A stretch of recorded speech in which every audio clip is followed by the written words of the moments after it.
Hello. I get a lot of messages from people asking about my personal experience of getting an ADHD diagnosis. So I thought I'd make a video to answer, well, as many of those questions as I can, but also to pass on my experience, advice, some tips and facts and figures if you're thinking about getting an ADHD diagnosis. I'm going to focus on 6 questions. The first one is how to get an adult ADHD diagnosis here in the UK, what the referral routes are for a diagnosis, what information that you might need if you get an assessment, what happens during the assessment, after the assessment, and what to do if you don't get the diagnosis that you were expecting. Now in this video, I'll be focusing solely on the journey of getting an ADHD diagnosis. I am going to do or have done some other videos on things like medication, on how ADHD affects work life and social life and relationships, but this video is solely about getting a diagnosis. And before I go any further, I do need to make very, very clear that I'm not medically trained. Everything in this video is based on my personal experience of getting a diagnosis here in the UK. All the facts and figures that I'm going to quote during this video are published by the NHS data and reports, and as far as I'm aware, everything is correct at the time of filming. So the first and most common question I get asked is, how do you get an ADHD adult diagnosis here in the UK? For me, it started with one of these online self-screening tests. There's a difference between online self-screening and online private assessments. It does only give you an indication, but if you suspect that you've got a lot of the traits associated with ADHD, it might be a good place to start. It's where I started.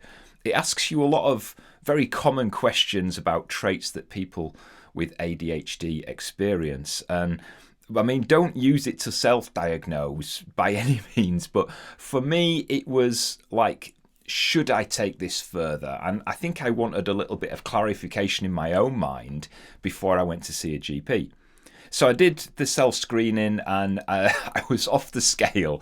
I think it said if you score more than 4 on whatever part, and I came in at like 11. At that point, I went to see my GP, and this is going back about 12 years ago.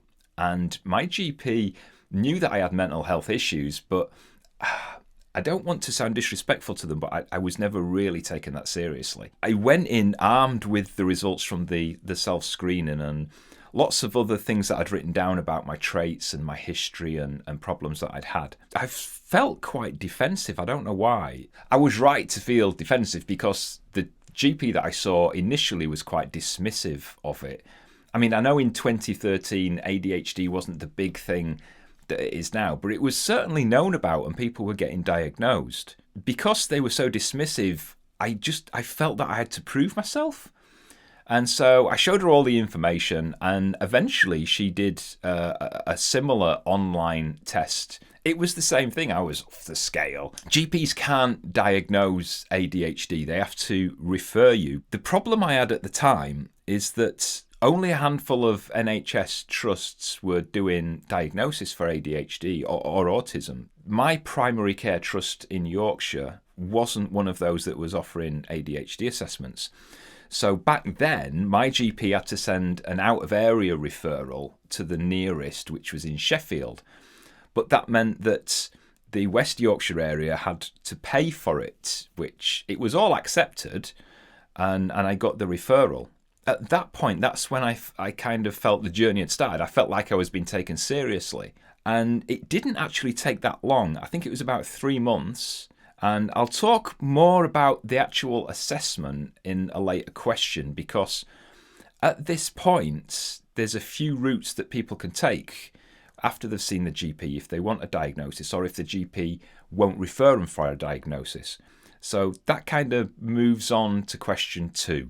Question 2 is, what are the referral routes for an ADHD diagnosis here in the UK? And this is why I've come to this first, because if you're on this journey, you've got a few different options. The first one is the NHS. The NHS is, of course, the free option, but it can be the slowest one. Now, if you live in England, you have something called the right to choose, which is usually a little bit faster, but it can cause some issues because it means that you can go to a different area for an assessment and perhaps a diagnosis, but I've seen cases where that's caused issues with sharing information back to your local GP. I know some manage it fine. I'm not saying that that's a kind of blanket issue across the UK, but I have seen that as an issue.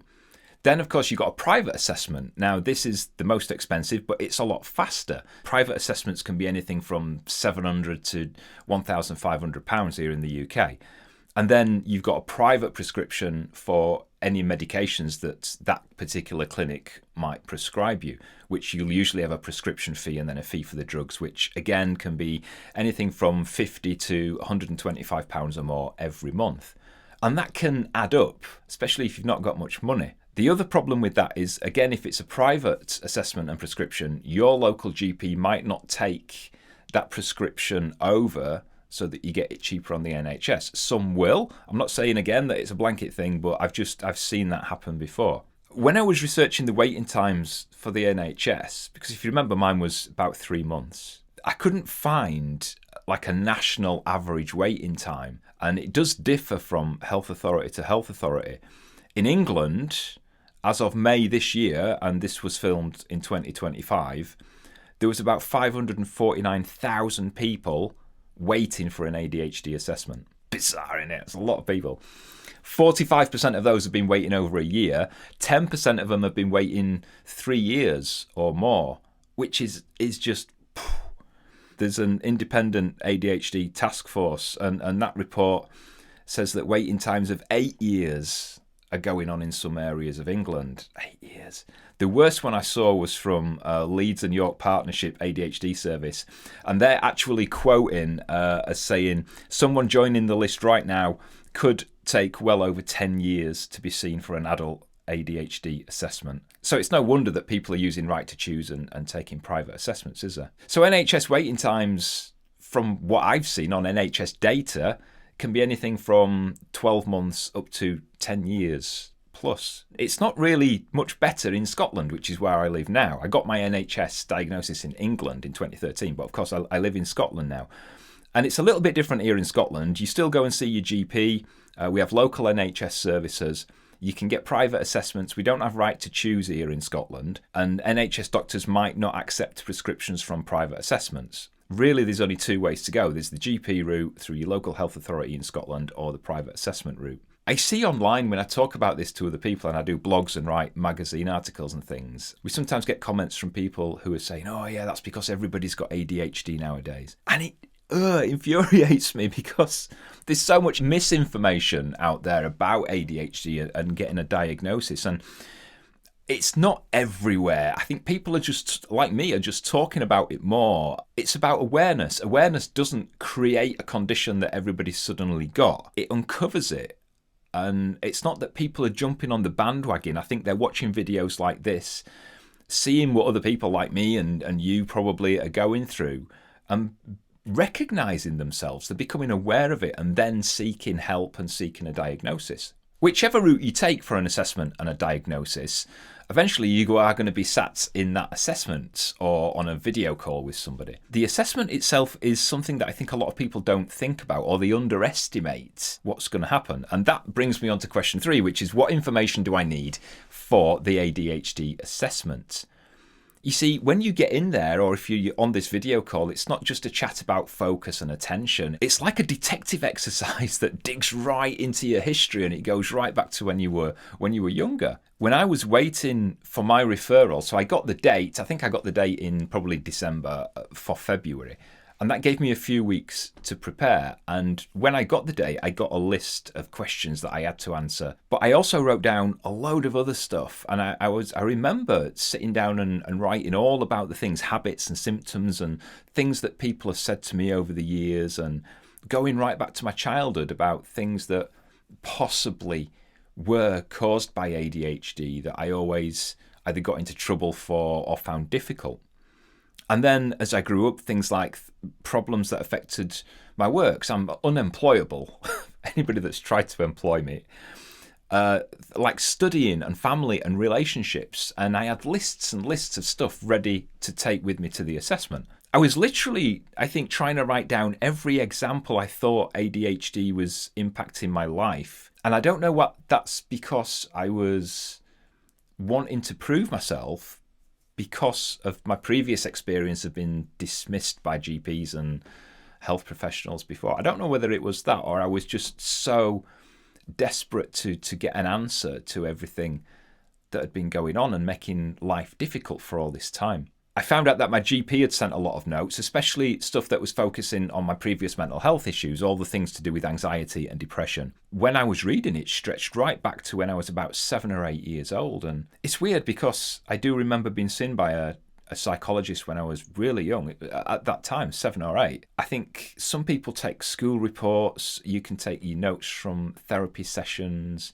anything that you think is going to be helpful in that assessment, take with you. I mean, what have you got to lose? It can feel strange, like digging through your past. It can also be a bit therapeutic, and it triggers things and thoughts and memories that you probably don't think about that are actually relevant to what you might get asked in that assessment.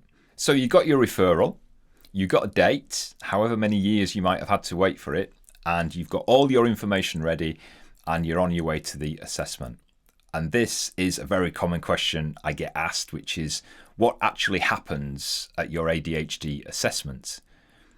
I think this might have changed since I had mine, because mine was back in 2013, 2014. So I do remember driving to Sheffield. It took me about 40, 50 minutes to get there. It was a morning in February, and I remember this car park and walking up the hill to the centre, which was a very typical old NHS building, a bit drafty, a bit cold. And I saw a clinical psychologist. She was really friendly, and we went into a quiet room, nice comfy sofa, cup of coffee. It was not what I was expecting. She told me how the assessment was going to go, the structure of it. And it was a bit weird because going back to this being dismissed, so I wasn't feeling defensive at that point. I was kind of nervous and excited about what was going to happen.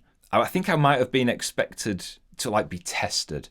Do you know what I mean? Questioned on what I said. All right, you've wrote this, and then kind of expected to defend what I've written. And I think that's probably why I felt defensive again. And it wasn't like that at all. It was this long conversation, and it was obviously structured, but it was like telling my life story. And we talked about my mental health, my background, the symptoms, and there was a lot of detailed questions, especially about my childhood, which I won't go into here. It did matter, I think, a lot more than I probably realised. And then how I adapted as I grew up, how I function now, and things like coping mechanisms and just things how it impacts me as an adult in different things. There was lots of questions about triggers and meltdowns and sleep and confidence and anxiety and specific examples that we talked about. There's probably a lot of other stuff. Like I said, it was 12, 13 years ago, so I've probably forgotten a lot of it. I do remember I was told it would last about 2 hours. It felt a lot longer than that. It felt, I think because of the amount of detail that we went into, it did feel longer, but it probably was about 2 hours, to be honest. And then at the end of it, I remember being very kind of red, not blushing, embarrassed red. I think it was just emotion. I don't know. It was kind of because we were talking about all this stuff that's happened in my life and impacted my life. And perhaps this was the room, the place, the person that was going to give me a degree of an answer to explaining why I've been like this. Maybe that's why I was emotional, but at the end of it, she actually told me straight away. I was expecting to have to wait, but she told me straight away, and she diagnosed me with ADHD and also with, as it was called at the time, high functioning autism or Asperger's syndrome. I think nowadays it's just called autism spectrum disorder. And that was it. There was no great anything really. I was given a couple of leaflets, like the general, so you have ADHD. And in the leaflets, there was some links to websites and even a book, I remember. There was a book about Asperger's syndrome. And that was it. I was on my way, and I left, got back in the car and drove home and stopped at McDonald's at Corton Wood near Barnsley. And I remember sat there, and it was raining. I remember sat in McDonald's car park with this Big Mac and just crying my eyes out. That sounds really dramatic. But I don't know what it was. Probably a mix of relief that it all made sense, if you know what I mean. But also, I don't know if grief's the right word. A grief that how long it had taken. Because 12, 12 years ago, I would have been what? I would have been 41. So 41 years of not knowing and just feeling different and coping and just trying to fit in a world that I never felt part of. And then I had an answer. But I didn't have an answer. I had a name for it, but I didn't actually have, all right, this is what it is, and this is what you do. That didn't come. And I think that's an issue which I'm going to come on to. It was just, this is what it is. Here's a leaflet explaining what it is. Bye. This leads us on to question 5, which is what happens after your ADHD assessment? And this is where it gets a bit murky. What should happen now, 12 years later, is that if you're diagnosed with ADHD, you must be offered some sort of comprehensive treatment plan, and that can include things like medication, psychoeducation and therapy, support for functioning properly with work and school and things.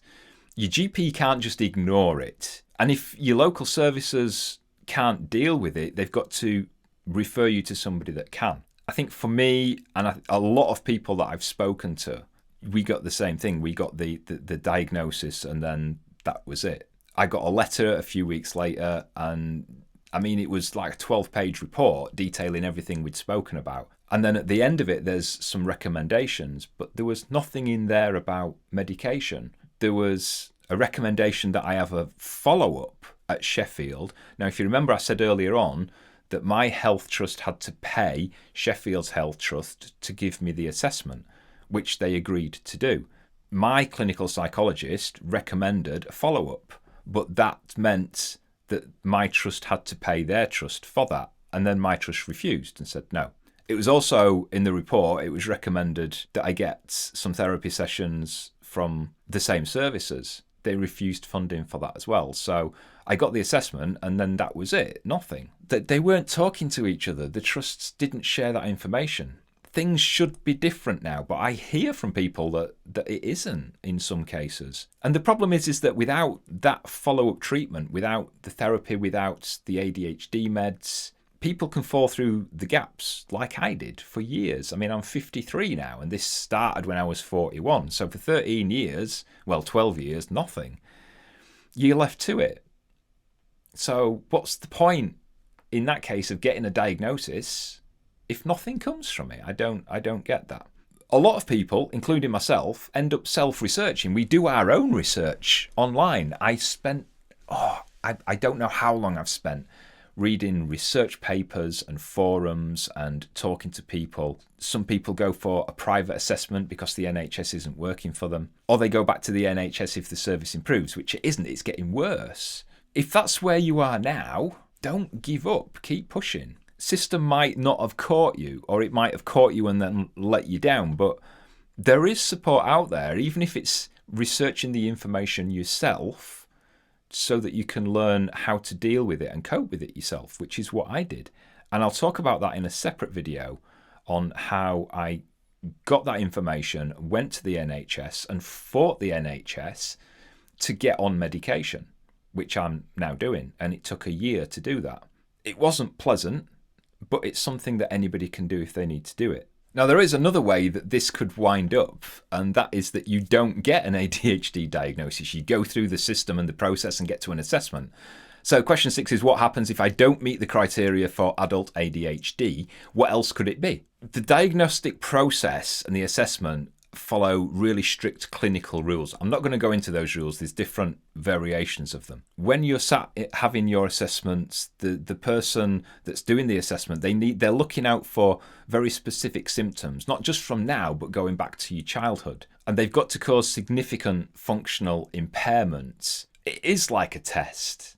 Even though I said it didn't feel like one, it actually is. If you've got some traits but not enough, it could be that you told your symptoms something else, or they could be sub-threshold. You don't quite meet the criteria. Sounding like a job interview or a benefit application, isn't it? And you might not get that formal diagnosis. And I talk to people where that's happened, and it doesn't mean that you've imagined it. It doesn't mean you haven't got ADHD. It might mean that you haven't got ADHD.